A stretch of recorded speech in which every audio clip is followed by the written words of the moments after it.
I'm Lieutenant Haigler from the Aerospace Sustainment Directorate at Robins Air Force Base, Georgia.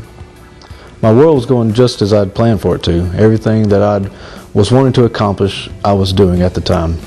I just graduated from college, got my commission, and I was scheduled to report to Columbus Air Force Base in 2 weeks to start undergraduate pilot training.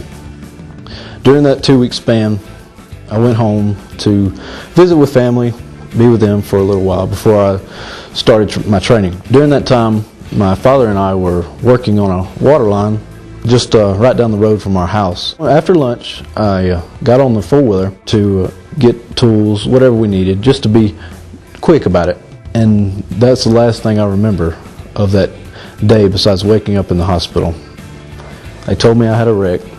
I had road rash real bad, and my head was aching.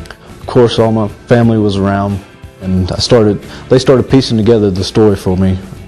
My father actually found me lying in the road when I woke up, and the doctor was in the room, and he told me that I had a hemorrhage in my brain. This is when everything started going in a different direction for my life. Stayed a week in the hospital.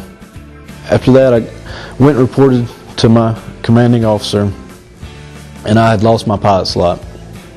Everything I'd worked for was thrown out the window in an instant. I'd already had a house in Columbus. My wife had got a job there, and it was changed instantly.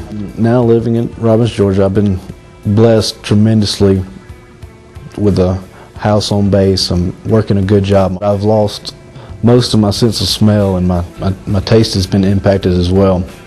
So I'll feel the effects of this accident, I'm sure, for the rest of my life. I've rode four-wheelers all of my life, and I would have never thought that hopping on an ATV and traveling a distance of 200 yards would have been detrimental to my health. But this instance of not wearing a helmet changed everything. If I had one thing to share with the rest of the world, would be just wear a helmet. It's not that hard of a thing to do. Even if you're just riding down the road, wear a helmet. And remember, Air Force safety is no accident.